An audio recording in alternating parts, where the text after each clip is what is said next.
Hey, good morning, everybody. Welcome to the Morning Devo with Beau. Beaulet.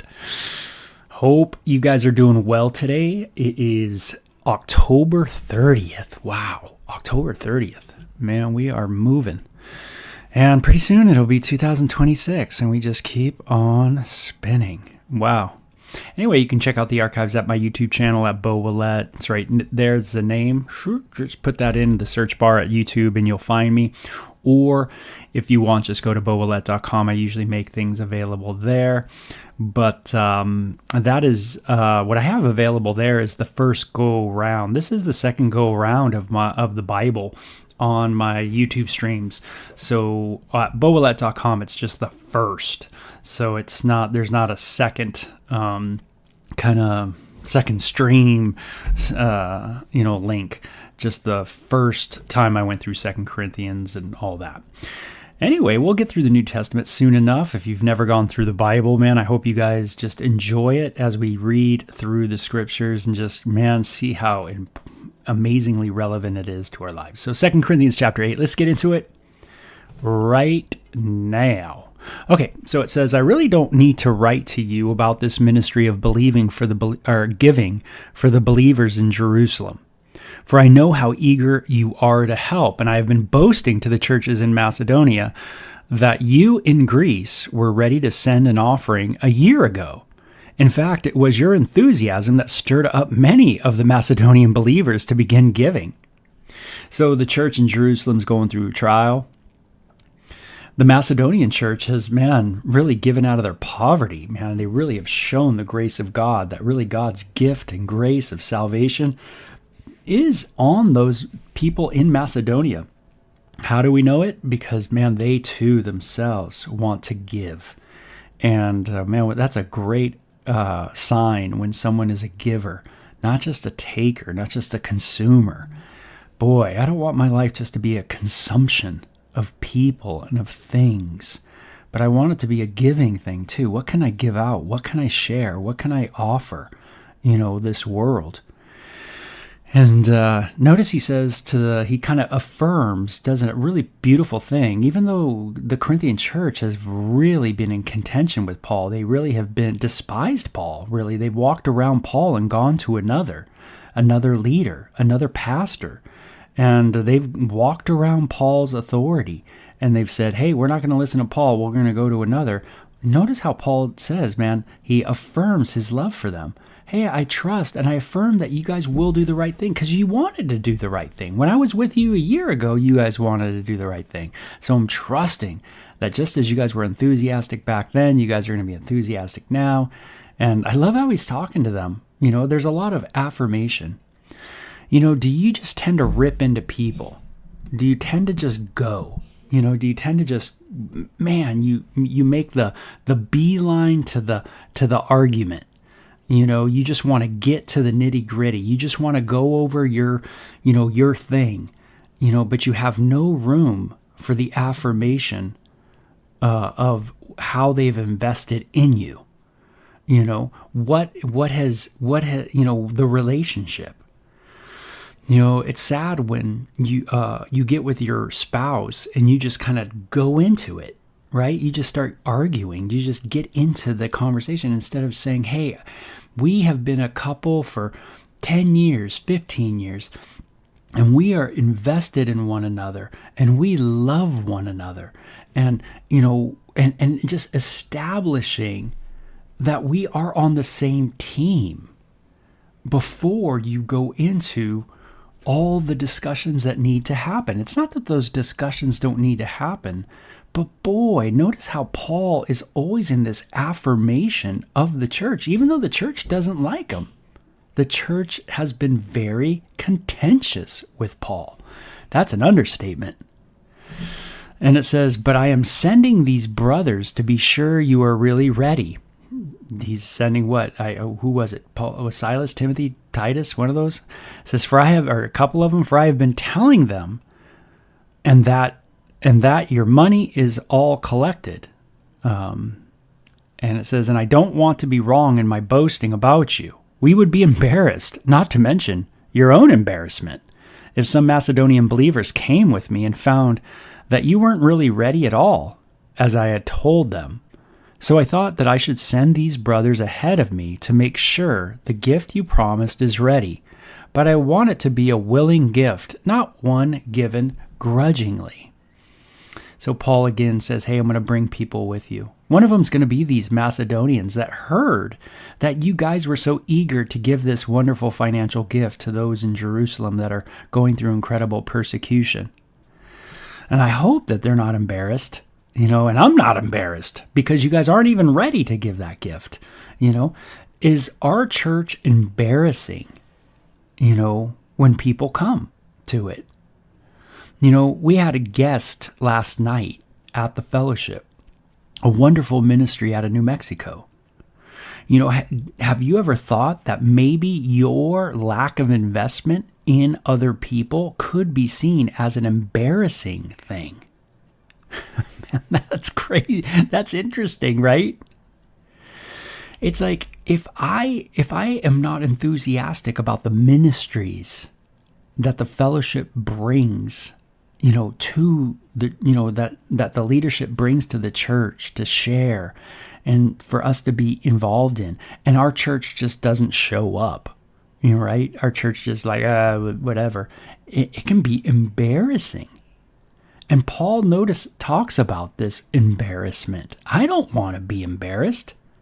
Paul says, as a leader, he goes, I don't want to be embarrassed by your no-show.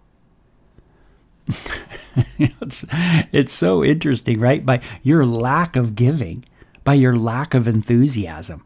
I don't want you guys to give grudgingly. I don't want you to go grudgingly to church, but I want you to be enthusiastic about it. Man. And so you could see the relational issues that are going on with this church. But it's real. It's the real deal. Have you ever been embarrassed by something someone did in your family? They did it, but you're embarrassed by it. Why are you embarrassed by it? Probably because it's something that, reflected kind of bad on you and on maybe the family. And boy, that really brings it home to us, doesn't it? Do I do anything that's embarrassing to other people? Like in a negative way? I mean, not to the person who's just like embarrassed. Some people could just go over the top with this. But what I'm talking about is just do I do things in a way that really can, shed bad light on my friends, shed bad light on my leadership team, on those that I submit to, those above me in spiritual matters. Man, that's really interesting, right? I'm part of a group of ministers at Calvary Chapel. How do I reflect on Calvary Chapel in general? That's a neat thing that I need to think about as a pastor. What is it in my life? And what do I do in my life? And how do I live my life? And, just all about my life, does it reflect on Calvary Chapel? And man, there's a lot of conviction there. There's a lot of things that make me go, gosh, yeah, Beau, you have to look at those things, and is there a resolve to fight the sins that so easily ensnare? Because I don't want to be embarrassing to those people. I want to be pleased in their sight, just like I want to be well pleased in the Lord's sight, ultimately. So it says, remember this, a farmer who plants only a few seeds will get a small crop, but the one who plants generously will get a generous crop. Man, you want to throw a lot of seed down. You must each decide in your heart how much to give, and don't give reluctantly or in response to pressure, for God loves a person who gives cheerfully. Hey, what a great word, right? Is my giving grudgingly? Is my giving because of a response to pressure? Or is it reluctant giving? Or am I just super stoked about it? Am I enthusiastic to do it? Enthusiastic giving is contagious giving. It's something that you see and you go, man, I want to be a part of that. Enthusiasm is so important. And God will generously provide all you need. Then you will always have everything you need and plenty left over to share with others. As the scriptures say, They share freely and give generously to the poor. Their good deeds will be remembered forever. For God is the one who provides seed for the farmer and then bread to eat. In the same way, he will provide and increase your resources and then produce a great harvest of generosity in you. Notice that just being generous also increases things in your life. That as you give, there's something that grows in your own sphere of influence. And I love that. It's like God will provide an increase of your resources and then produce a great harvest of generosity in you. What will grow? More generosity. So generosity giving creates more heart of generosity. And notice that if everybody is giving and everybody gives enthusiastically, man, that means you will receive as well, and that you will be giving out, and you will receive more, and you will give out more, and then more will come to you, and you will give out more. It's like if everybody's clicking on this, man, it really, really can do amazing things, right? Just this heart of generosity, this heart to want to give. And then there's this one these increases that happen in our heart. Our heart grows. Our heart of love grows for people. Our compassion grows. Everything just gets bigger and bigger as we give and as we give. And isn't that so true? It's amazing that, you look at people that have maybe a ton of money and they seem so unhappy, so brutally unhappy. And even when they give, it's very grudgingly and it's very just like, oh yeah, look at me, look at what I did maybe. But you don't see a real joy in their heart. It's just no humanitarian effort's going to give them the joy that they need. Nothing. Because they really don't get the idea that's being spoken of here. This enthusiastic giving, not out of your richness, but out of your poverty, right? Giving everything of yours to people that, and that those people reciprocate and they give. And then there's another giving, and then there's another reciprocating. And it's not just one person giving everything, just like, oh, I got it all. I got all of the goodies, and I'll be the distributor, like some, I don't know, I guess that would be like a communist kind of thing, right? Where the government's like kind of in control of where all the money flows, kind of thing. That kind of go, and it could be a capitalist government for all I know, that kind of thing, but it's not like that. It's not like it's just this one pot, but as everybody has this generosity of giving, everybody's a participant in not only the giving, but the growing of generosity. And it just reciprocates and, multiplies, So it's not just Oprah Winfrey giving a ton of money and that's how it works. No, but then those people giving to Oprah Winfrey, and then, and then Oprah's heart grows more, and then their hearts grows more, and then, I don't know, I hope you get it.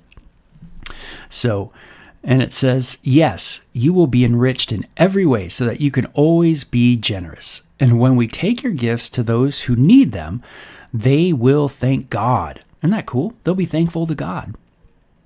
So 2 good things will result from the ministry of giving. The need of the believers in Jerusalem, it'll fit practical needs, right? The financial gift to the Jerusalem church will meet practical needs, and they will be met, and they will joyfully express their thanks to God. So the other thing is that they will be looking upward, praising God, thanking God.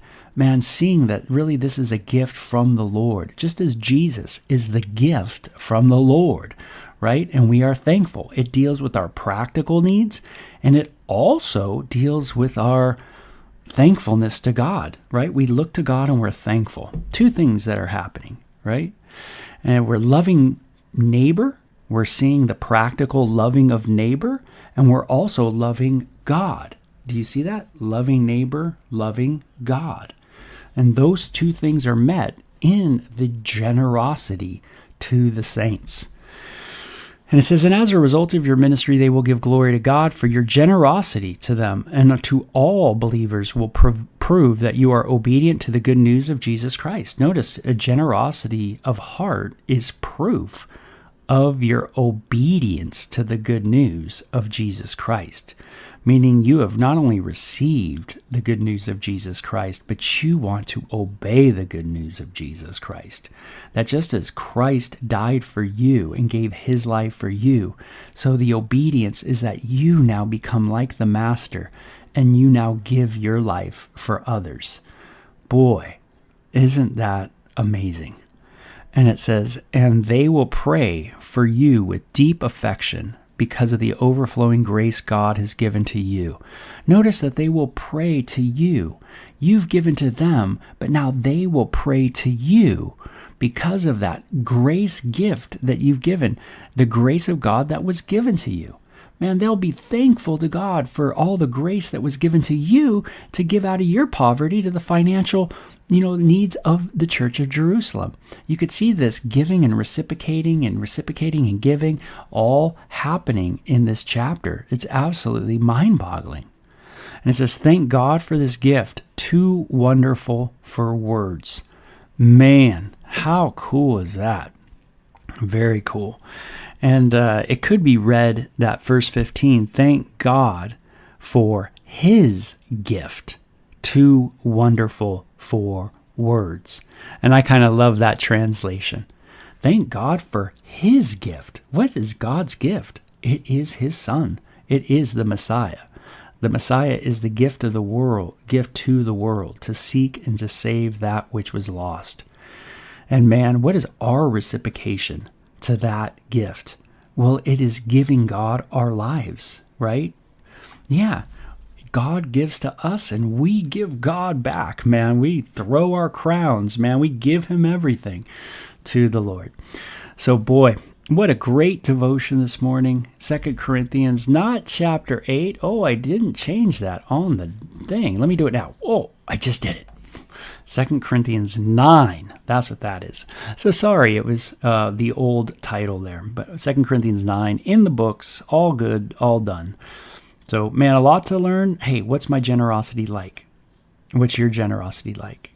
Man, do you have enthusiasm? Oh, enthusiasm in the gift, enthusiasm in the body, enthusiasm in giving, and then reciprocating gifts of generosity as well.